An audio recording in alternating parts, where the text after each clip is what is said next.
Morning. The Rupert Technologies conference call will now begin. Today's call is being recorded. All participants will be in listen-only mode.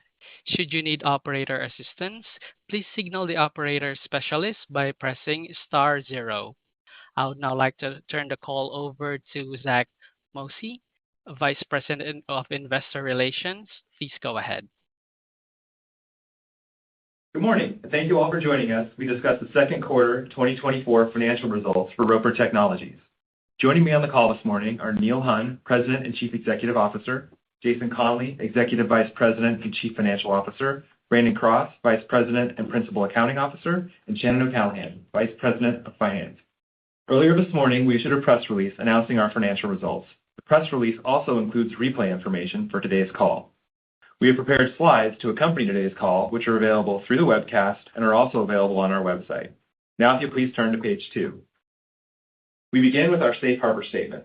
During the course of today's call, we will make forward-looking statements which are subject to risks and uncertainties as described on this page, in our press release, and in our SEC filings. You should listen to today's call in the context of that information. And now, please turn to page 3. Today, we will discuss our results primarily on an adjusted, non-GAAP, and continuing operations basis. For the second quarter, the difference between our GAAP results and adjusted results consists of the following items: amortization of acquisition-related intangible assets and financial impacts associated with minority investments. Reconciliations can be found in our press release and in the appendix of this presentation on our website. And now, if you'll please turn to page 4, I'll hand the call over to Neil. After our prepared remarks, we will take questions from our telephone participants. Neil? Thank you, Zach, and thanks to everyone for joining our call. We're looking forward to sharing our second quarter results with you this morning. As we turn to page 4, you can see the topics we'll cover today. I'll start by highlighting our second quarter performance. Jason will then go through our financial results in greater detail, review our balance sheet, including our M&A capacity, and discuss our strong cash flow performance. Then, I'll walk through our segment highlights and discuss our guidance for the full year. After our closing remarks, we'll open up the call for your questions. So let's go ahead and get started. Next slide, please. As we turn to page 5, 3 key takeaways for today's call are: first, we delivered another solid quarter results. Second, we're increasing the bottom end of our full-year outlook. And third, we continue to be very well positioned relative to executing on our capital deployment strategy. To double-click a bit, we grew total revenue by 12%, organic revenue by 4%, and EBITDA by 13%, with EBITDA margins expanding by 20 basis points to 40.5%. Importantly, we saw good bookings momentum, with organic enterprise software bookings increasing in the high single digits area during the quarter. Finally, we grew free cash flow 24% in the quarter and 35% on a TTM basis. Also, TTM free cash flow margins came in at 32%. We are also increasing our full-year 2024 guidance on the low end and maintaining our outlook for total revenue and organic revenue, reflecting our continued confidence in our outlook, notwithstanding some production efficiency challenges at Neptune, which we'll discuss in a bit. And we continue to be very active in the M&A market, an environment that continues to improve, and one where we have a large pipeline of highly attractive opportunities. Net-net, we continue to be quite bullish about our ability to be active on the M&A front this year. So with that, let me turn the call over to Jason to walk through our P&L and key balance sheet metrics. Jason? Thanks, Neil, and good morning to those joining the call. As always, thank you for your interest in Roper. If we look at slide 6, I will provide an update on Q2, both against prior year and against a longer historical time frame. Revenue was $1.72 billion, which is 12% higher than prior year. Underpinning this was organic growth of 4% and an acquisition contribution of 8%, driven mostly by Procare and Syntellis. Organic recurring software revenue grew 6% as we cycle through the tougher comps at Freight Match and Foundry, which we've outlined in prior calls. We see signs of stabilization in both the freight and media and entertainment markets, which Neil will discuss further. Given our leadership positions and continued innovation investments at DAT, LoadLink, and Foundry, we are confident that these businesses will capture growth upon market recovery. Also of note, organic growth in our TEP segment was 5%, with some production delays at Neptune. EBITDA was $695 million, which is 13% over prior year, and yielded EBITDA margin of 40.5%, representing 20 basis points of expansion. DEPS of $4.48 was above our guidance range of $4.42 to $4.46. Free cash flow was quite good at $367 million, up 24% over prior year and bringing year-to-date growth to 19%. Broadly, over 3 years, our Q2 revenue has compounded 13% through a combination of organic growth and our consistent, repeatable, and disciplined M&A process. Q2 EBITDA CAGR over the same period has outpaced revenue at 14%. On a trailing 12-month basis, free cash flow compounded at 10%. Adjusting for cash tax payments related to Section 174, which went into effect in 2022, the normalized CAGR is 12% over this 3-year period. Just looking at our current trailing 12-month performance against the prior TTM period, free cash flow of $2.1 billion grew 35%, with free cash flow margins of 32%. We expect this to normalize in the second half, and for 2024, we continue to expect free cash flow margins of 30% or more. With that, we can turn to slide 7 to go through our financial position. With our strong Q2 cash flow, we paid down the revolver by $300 million, which brings our drawn balance down to $1.45 billion on a $3.5 billion capacity facility. Our net debt to EBITDA ratio now sits at 2.7 times, which, when coupled with future cash generation, provides us with capacity to deploy $4 billion or more towards market-leading VMS businesses. On the capital deployment front, we have been quite busy over the second quarter and expect that to continue into the second half. Now I'll turn back over to Neil to talk through our segment detail and updated guidance. Thanks, Jason. As we turn to page 9, let's review our application software segment results. Revenue here grew by 21% in total, and organic revenue grew by 5%. EBITDA margins were 43.6%. We experienced strong performance across this portfolio of businesses, with organic, recurring, and reoccurring revenue growing in the high single digits area. So let's start with Deltek, our software business serving the government contracting, architecture, engineering, and construction contractor markets. Deltek was solid in the quarter. We saw continued momentum across our private sector solutions and improved bookings activity and revenue within their GovCon business. Importantly, and as we started to highlight last quarter, Deltek's new Gen AI-powered digital assistant, Della, is in the process of being integrated across Deltek's core suite of software applications. We're keen to see the customer workflow efficiency benefits take root as Della is deployed throughout the Deltek tech stack. Exciting for sure. Turning to Aderant, our software business focused on the needs of large law firms continues to perform incredibly well in the market and had another great quarter with continued SaaS momentum and Gen AI-focused innovation. The Aderant team is consistently delivering new Gen AI-powered capabilities across their platform, enabling meaningful efficiencies and creating significant value for their customers in areas like billing, receivables management, and time entry. Also, Vertafore and Frontline performed well in the quarter with strong net dollar retention and bookings growth. Also during the quarter, we completed our periodic strategic reviews with each of these businesses and left the reviews encouraged by the long-term opportunities in front of each. PowerPlan, our financial planning and tax software business serving heavy fixed asset industries, was impressive yet again in the quarter and grew its ARR with strong net dollar retention and adoption of its new SaaS solution. Excited to see the progress the PowerPlan team is making. Our healthcare IT businesses, led by Strata and Data Innovations, were also strong in the quarter. As it relates to Strata, the combination with Syntellis continues to go very well, with the vast majority of the cost synergies now in the rearview mirror. Great job by the team implementing this portion of the value creation plan. Since the completion of the transaction with Syntellis, the sales pipeline has continued to fill with substantial growth opportunities, with several of these opportunities converting to bookings during the quarter. Further to this end, with the cost synergy phase behind the team, their full attention is now focused on long-term growth-related initiatives, about which we are quite bullish and look forward to discussing in the quarters to come.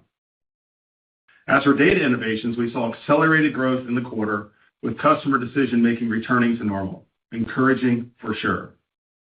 Finally, ProCare, the most recent addition to the Roper family of companies, is off to a strong start.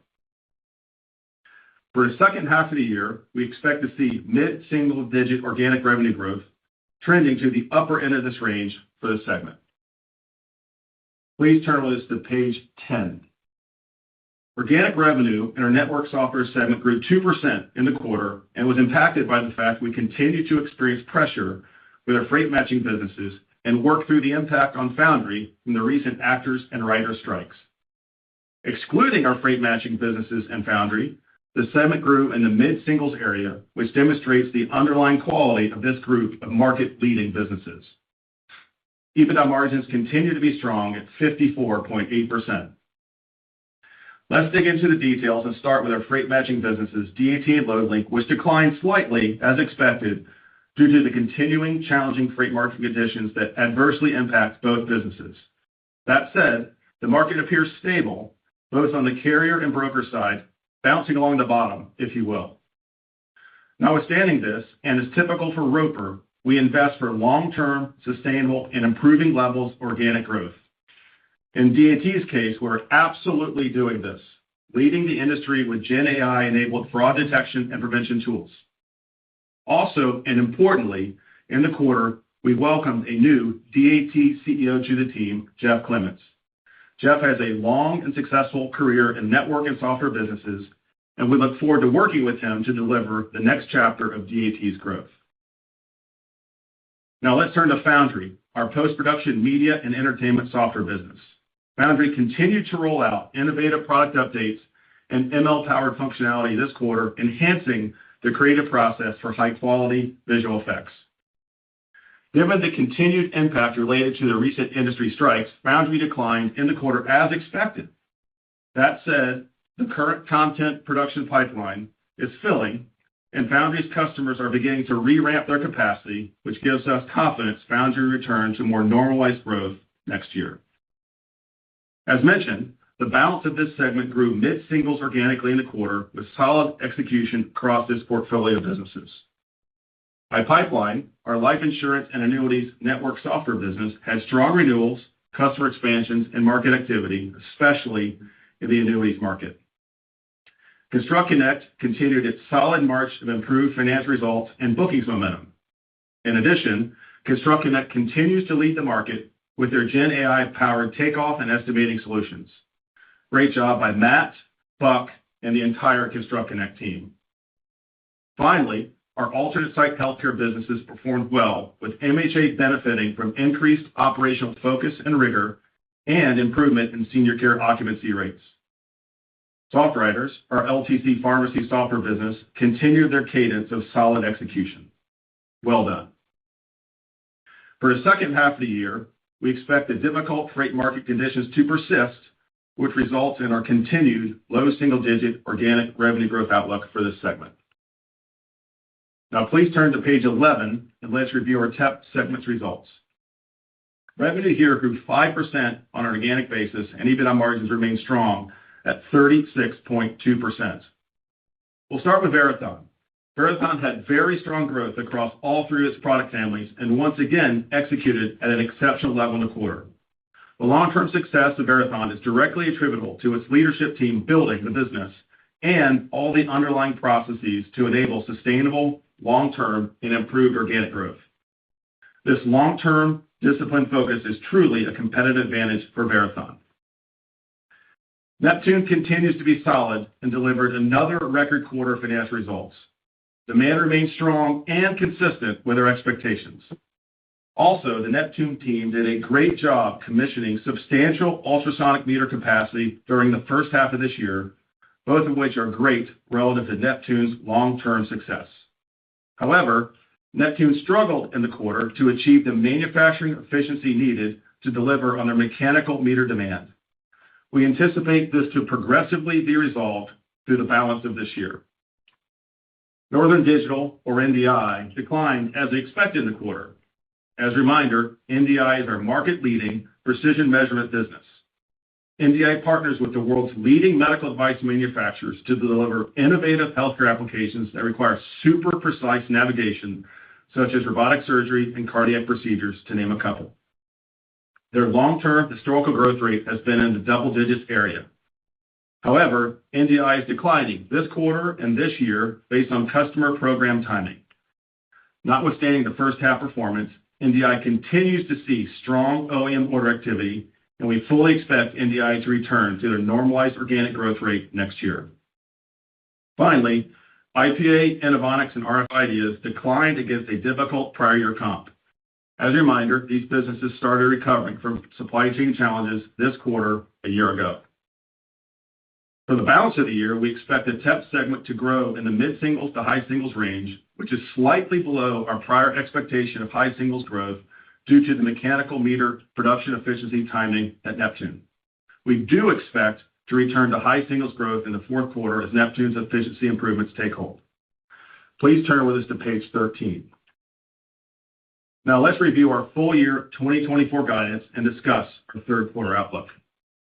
Based on our first half performance, enterprise momentum, and our confidence in our outlook, we're maintaining our 12% total revenue growth and 6% organic revenue growth outlook for the full year. In addition, we're raising at the bottom end our full year guidance a touch to be in the range of 18.10 and 18.25. Our guidance continues to assume a full year effective tax rate in the 21 to 22% range.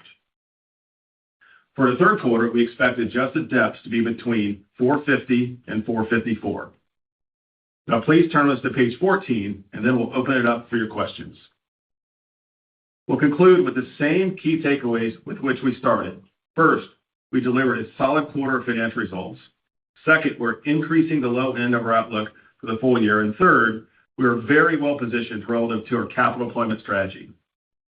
For the quarter, we delivered 12% total revenue and 4% organic revenue growth while increasing our EBITDA 13%. Importantly, free cash flow is strong, growing 24% in the quarter and 35% on a trailing 12-month basis. Free cash flow margins were 32% on a TTM basis as well.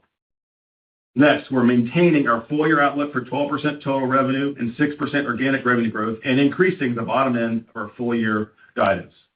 We're confident in our outlook given the mission criticality of our solutions, the ongoing expansion of our recurring revenue base, and seeing HSD growth in our enterprise software bookings. Finally, we continue to maintain a strong financial position with over $4 billion of capacity for capital deployment. The M&A markets are very active. We have a robust pipeline of attractive acquisition opportunities that we're excited to pursue with our unbiased and disciplined approach. We remain quite bullish about our ability to execute this part of our strategy over the balance of this year and into the future. Now, as we turn to your questions, and if you could flip to the final slide, our strategic flywheel, we'd like to remind everyone that what we do at Roper is simple.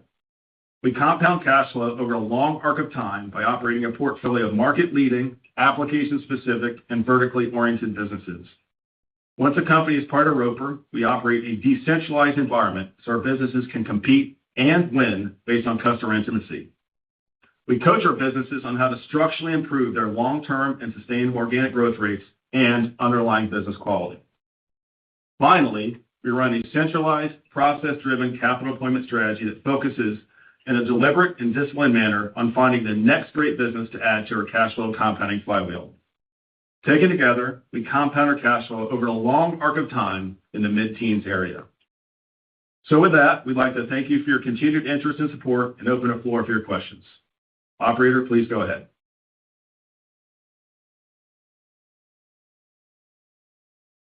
Thank you. We will now go to our Q&A portion of the call. We request that our caller limit their question to one question and one follow-up. If you would like to ask a question, you may do so by pressing star followed by the digit 1 on your touchtone telephone. If you're using a speaker, pick up the handset before pressing the keys. To withdraw your question, please press star, then the digit 2.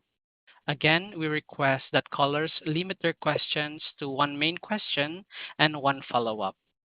And we will now take the first question. And this comes from the line of DeAndre from RBC Capital Markets. Please go ahead. Thank you. Good morning, everyone. Hey, Dean, good morning. Hey, maybe we can start with the production efficiency issues at Neptune. And if I understand this correctly, so mechanical meters, it's an established platform, so I would not expect it to be like a startup issue on this. But maybe just share with us what the problem is, what the remedy is, and so forth. Sure, delighted to do that. Appreciate the question. So just to highlight what we talked about on the call. So first is demand at Neptune is consistent with our expectations, so there's no demand issue here on either the static or the mechanical side. Second, the team did just a remarkable job standing up the static ultrasonic capacity in the first half. That business is growing, north of 20% year on year, so there's capacity had to happen there. And we get to the mechanical, and I think the root cause here is just as simple the fact that the team's attention was standing up the static and the ultrasonic capacity, and we lost a little bit of production efficiency on the mechanical side. The countermeasures are in place. We just have to get back to prior levels of efficiency. We don't have to have a breakthrough level of efficiency here. And so, like I said, the countermeasures are in process. It's got the full attention of the team, and this should be resolved this year. All right, that's good to hear. And then a second question, how about any issues with the CrowdStrike fiasco earlier this week? Any impact, any new vulnerabilities across your businesses, and anything you could share there would be helpful. Yeah, generally a non-event for us, and based on the information we have at this stage, at this time, we don't anticipate the event will have any material impact on us. Wow, okay, that's great to hear. Thank you. Thank you. And the next question comes from the line of Joe Vruwink. Your line is now open. Great. Thanks for taking my questions.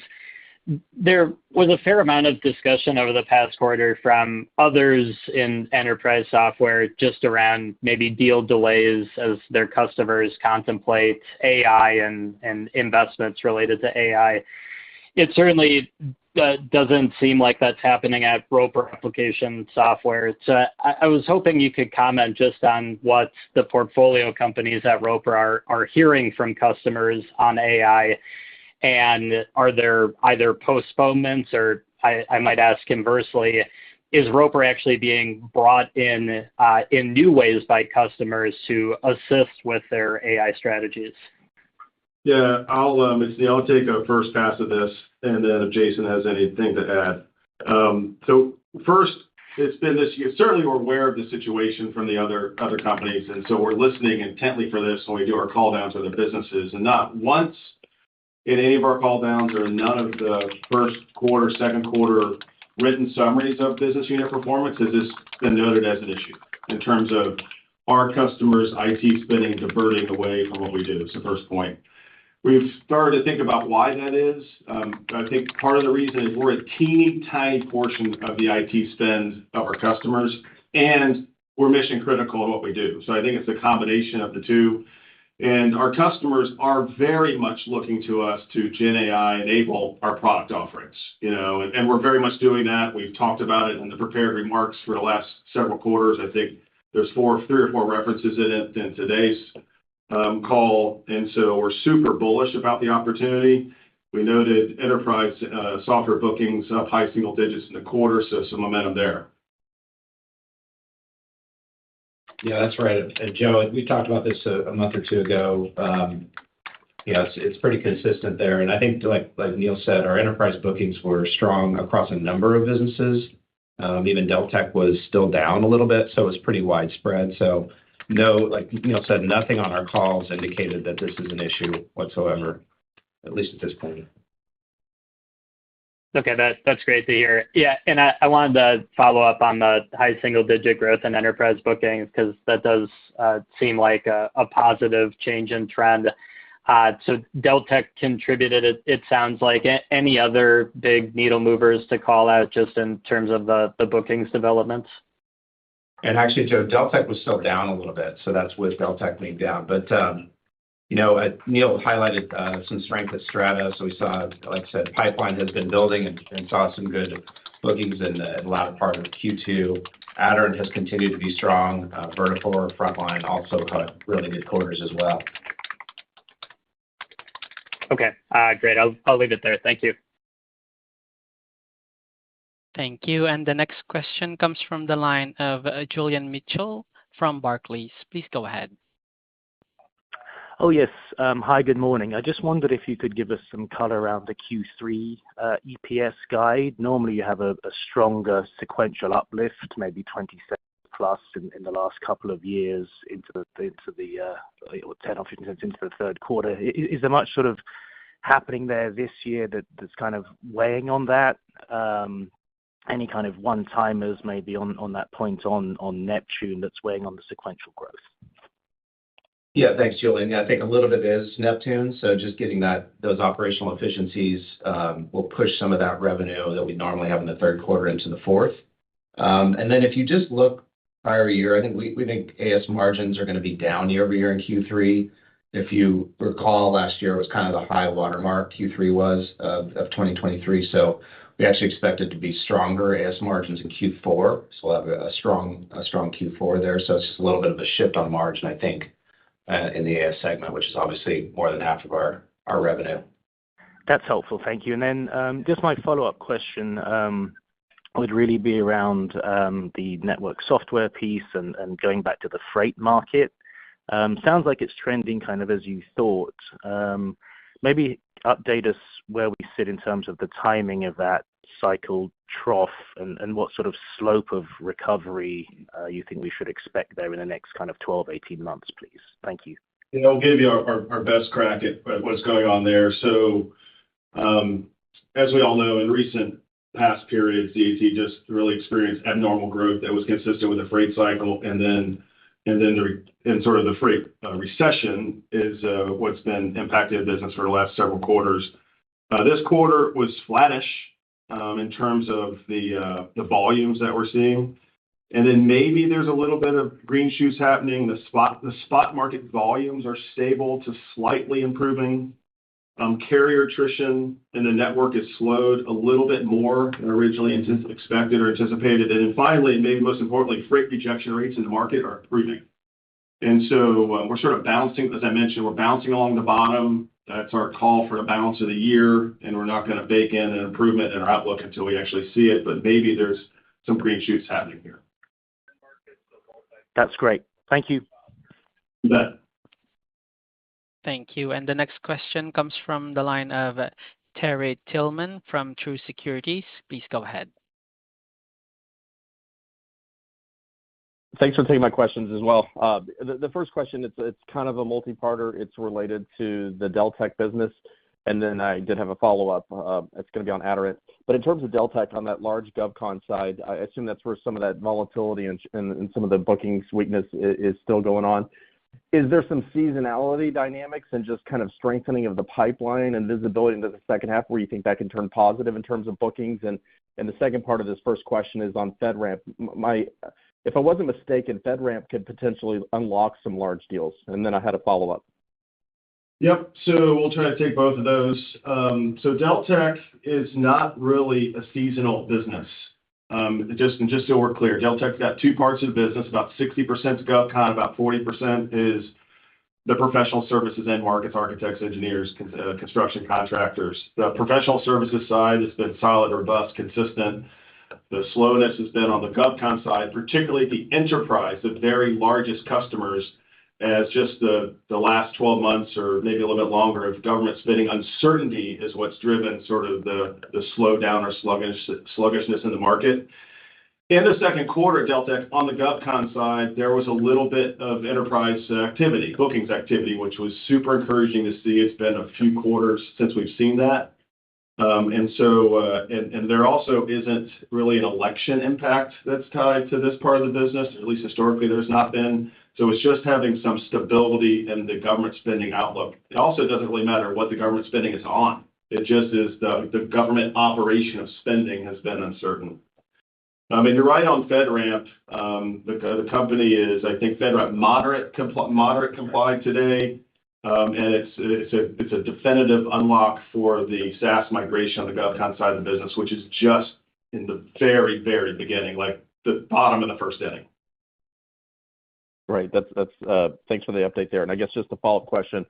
I've been struck by just from our own primary research, just the Aderant customer base and optimism about moving to cloud. Where are we in that upgrade cycle and moving to cloud?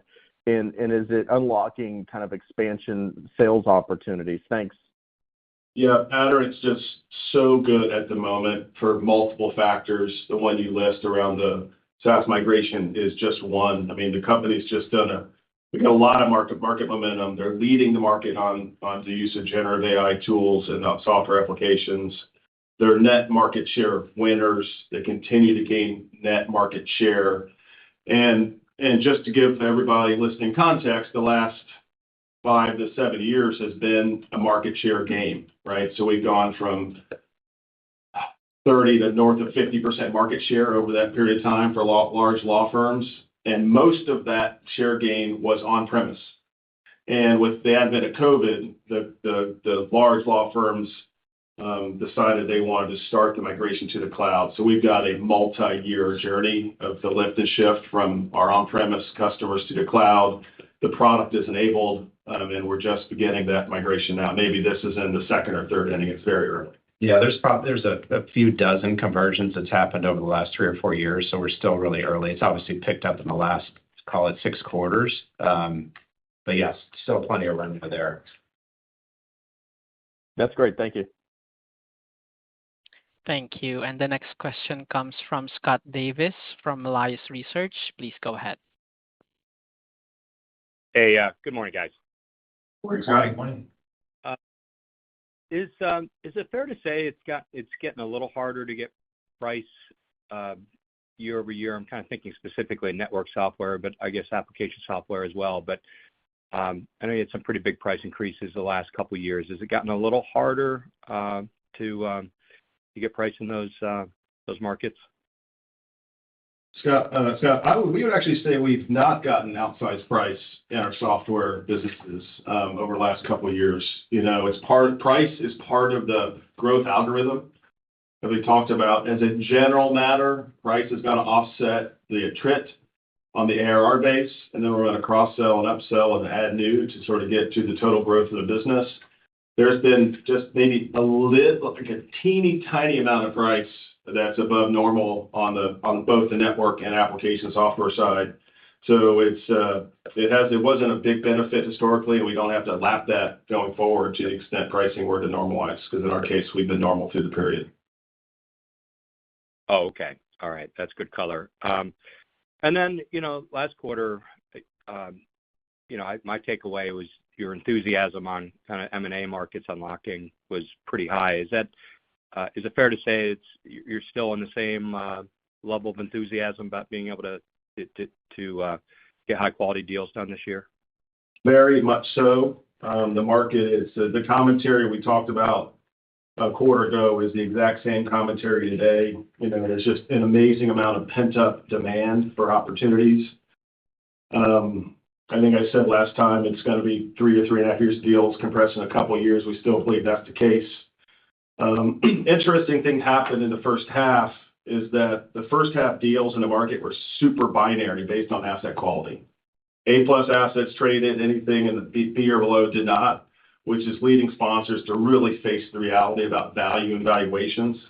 And so the combination of that, the pent-up demand, interest rates being higher should yield more reasonable valuations. We'll see, but we're super encouraged by both that dynamic around valuation and then just the volume of opportunities that we see. Final thing I'd say is that Janet and her team are much more proactive and proprietary in our pursuits, and that's being well received by the sponsors we're engaging with. Okay, encouraging. I'll pass it on. Thank you, guys. Thank you. And the next question comes from the line of Joe Giordano from TD Cowen. Please go ahead. Hey, guys. Good morning. Can you remind me of, at Neptune, the mix between ultrasonic and mechanical, and where that is today, where you see that going, and is there any material margin difference between the two products today? Yeah. So on the mix, we've been advised by Neptune for competitive reasons to sort of stay away from the specifics of the mix today. The market is declaratively going to static. There's a lot of benefit to static, and we believe we have a demonstrable product advantage with our static meter around being able to read accurately both high and low flow rates. Relative to the margin profile today, they're similar-ish in terms of margin profile. Yep. Okay. And then, yeah, if I just think about Deltek, maybe more ConstructConnect, but maybe a little bit on Deltek too. But it seems like construction starts and activity is still at a good level, but the starts are getting worse, and we're kind of seems like even on the institutional side, things getting a little bit weaker, but from good levels. What are the implications there? And are you seeing any of that at either of those businesses? Yeah. So on the Deltek side, the construction vertical Deltek remains strong. The pipeline activity is strong. The bookings activity is strong. Now, mind you, our customer base is very much on the S&M side. They're not the enterprise. They're not the largest customers that Deltek services. So maybe, I mean, that there's a gigantic unvended market. So even in the headwinds and maybe a little bit of slowdown, when these smaller contractors are looking for efficiency, they would look to using our software to do that, which might help with some of the pressure. At ConstructConnect, this business has it's just good old-fashioned execution that has led to better outcomes there. They've got a really good choice on their strategy and making choices to focus on the trade contractors and building product manufacturers. They've done a great job at enabling that strategy around the product and R&D and go-to-market sort of changes, the lead generation changes, the way they do their demos. I think we've been 4 quarters of double-digit bookings at ConstructConnect, and so it's just been good old-fashioned execution there that's led to quite improved outcome here. Thanks, guys. Thank you. And the next question comes from Steve Tusa from J.P. Morgan. Please go ahead. Hi, good morning. Good morning, Steve. On the Neptune side, what's the kind of backlog status there, and what's your book-to-bill on that front? Just some color on the orders, because accelerating into 4Q when your growth was 15% seems to imply quite a catch-up even beyond maybe just fulfilling some of these other orders. And then secondarily, you mentioned high single-digit growth in software, I believe it was, bookings. Is that organic or reported? And if that's total software, shouldn't that translate to revenues more near term in the second half? Doesn't look like you're accelerating there in the second half. Thanks. So on Neptune bookings, I mean, we talked about the backlog coming in the year was still extremely strong, right? And so we had 3 or 4 quarters, almost 4 quarters of backlog going into the year. And so that's what we've been working through this year. And then orders have continued to be strong, continued to be enough to, I guess, to answer your question around the fourth quarter for sure in our guide, and then setting up for next year. And then on enterprise bookings, the way we define that is it's all of the software business outside of DET, LoadLink, and ConstructConnect, because those are more SMB type businesses. And those are annual contract value revenue. So it's the time of booking, and then you've got to, depending on the company, the delay between when the booking happens and when it converts to revenue, that can vary depending on the nature of the award. And so it doesn't always translate into revenue in the current year, but it certainly does help support where we think AS is going to be in the second half and then into 25. That's right. And just the only thing I'd add to Jason's thought on the software bookings is the majority, if not the vast majority of bookings, are subscription or SaaS related. So you've got the number of months left in the year. It's just hard to impact bookings in the second half or even second quarter. You got 6 months left to go. So it really is about the launch off point in AR for 25. And oh yeah, and just to clarify, it is organic. That's right. Okay, great. Thanks a lot. Appreciate the color. Thank you. And the next question comes from Alexander Blanton, individual investor. Please go ahead.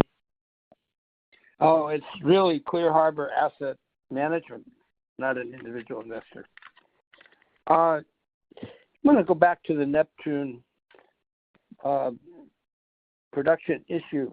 I really wasn't clear on the answer that you gave before, so perhaps you can make some clarifying comments. What's the nature of the production holdup or problem? And I think you said that you expected it to be resolved by the end of the third quarter, so that you would do some catch-up in the fourth quarter. Could you elaborate on that? I'll do my best. As you know, Neptune makes at the highest level makes two forms of meters: a static meter and a mechanical meter. The static meter, we've had to add production capacity, which was successfully commissioned in the first half. So that's great news. To the existing factory. To the existing factory that we have in Alabama. The mechanical meter side, we have the capacity that's needed, but there was essentially a daily efficiency production rate that was below where it needed to be to meet the demand and deliver on the customer commitments. That's what's in the process of being countermeasured. Again, I mentioned before, this is just returning to levels of previous efficiency, not a breakthrough level efficiency that we've not yet ever achieved. And so the teams are fully countermeasuring this at the moment, and we expect it's beginning to resolve itself in the third quarter, and we hope and expect to resolve itself in the balance of the year. Well, my question really was, what caused it to deviate from prior levels? We think the root cause of that is you got a factory management team that was super focused on adding the static capacity in the first half and just got distracted or lost focus on the daily efficiency or production efficiency on the mechanical side. Well, right, but what is the nature of the production efficiency problem? That's what I'm getting at. Alex, we're delighted to take this offline if you want to talk about it in more detail. Okay, thank you. Yep. Thank you. This concludes our Q&A session. I will now hand the call over back to Zach Moxey. Please go ahead, sir. Thank you, everyone, for joining us today. We look forward to speaking with you during our next earnings call. Thank you. This concludes our conference call for today. Thank you for attending today's presentation. You may now disconnect.